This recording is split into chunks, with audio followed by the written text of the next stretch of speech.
심사를 도와 현장 업무 용역을 맡고 있는 이지컨설팅 대표 박재신이라고 합니다. 부동산 시장이 좀 규제가 많이 완화되면서요. 서울과 수도권 위주로 많이 완화가 됐습니다. 조금씩 상승폭을 그리고 있는데요. 아직까지는 좀 먼 지방 쪽은 미분양이 많이 있는 걸로 알고 있습니다.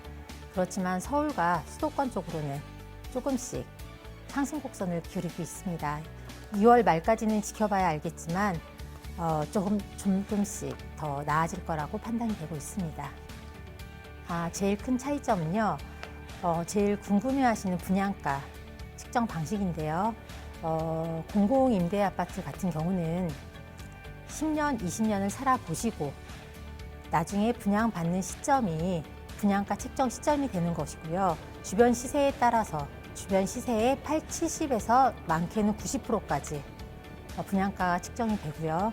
그다음에 민간 장기 임대아파트 같은 경우는 내가 임차인으로서 계약하는 공급받는 시점이 분양가가 측정되는 시점입니다. 뉴스테이나 LH 공고임대 같은 경우는 공급받는 시점이 아닌 10년을 살고 나서 분양받는 시점이 분양가 책정 시점이 되는데요. 주변가 시세의 70에서 80%, 많게는 90%까지도 분양가가 측정이 되기 때문에 주민과 LH 사이에서 많은 논란이 되고 있고요. 내가 처음 들어갔을 때보다는 높은 금액을 내야지만 분양을 받을 수 있는 금액이 되겠죠. 그렇지만 민간 임대 아파트 같은 경우는 아무래도 내가 입주하는 시기가 분양가 책정 시기이기 때문에 확정 분양가로 공급을 받기 때문에 내가 분양 전환 시점이 되는 시기는 굉장히 낮은 시점이 되는 거죠. 분양가가.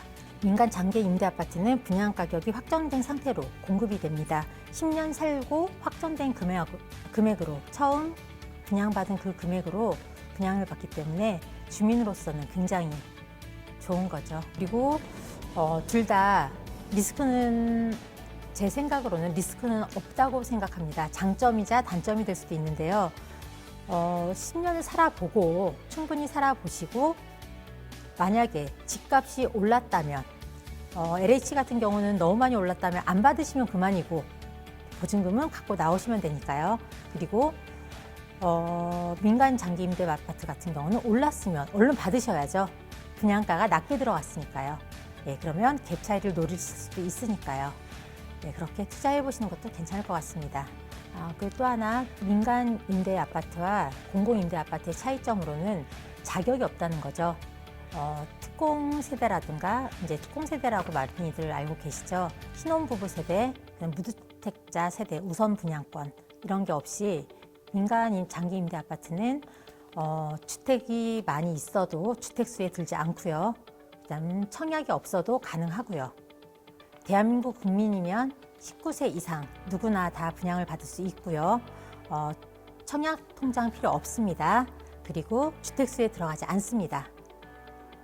세금 없습니다. 종부세, 양도소득세, 취등록세 없습니다. 그리고 전매가 가능합니다.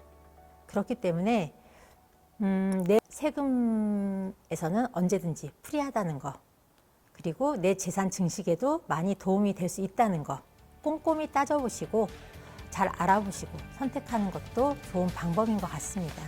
10년 후 분양을 받으면 주변 시세가 떨어지면 어떻게 하나 걱정을 하시는데요. 그럼 10년 있다가 분양을 받으셔도 되고 안 받으셔도 됩니다. 분양을 안 받으신다면 내가 냈던 돈은 가지고 나가시면 되는 거고요. 분양을 받겠다 하시면 모자른 돈은 조금 더 내시고 분양을 받으시면 되는 거고요. 근데 화폐 가치는 계속 올라가고 시공 단가는 계속 올라가거든요.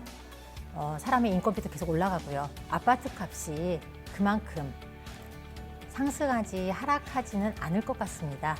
그렇기 때문에 10년을 충분히 살아보시고 결정할 수 있는 결정권이 저에게 주어진다면 이렇게 살아보는 방법도 괜찮은 방법인 것 같습니다. 민간 장기 임대 아파트에 대해서 말씀을 드렸는데요. 민간 장기 임대 아파트를 알아보시다 보면 확정 분양가라는 말을 많이 들어보셨을 거예요. 근데 어떤 데 가보면 확정 분양가라는 말이 없는 데도 있고 있는 데도 있다라는 말씀을 많이 하세요. 확정 분양가라는 거는 10년 후에 그 금액으로 내가 입주를 하고 분양을 받을 수 있는 조건을 명시해 놓은 거기 때문에 들어가 있는지 안 들어가 있는지 그 표기를 확인하시는 게 좋고요. 그다음에 우선 분양 대상자라는 것도 꼭 확인을 하시는 게 좋습니다.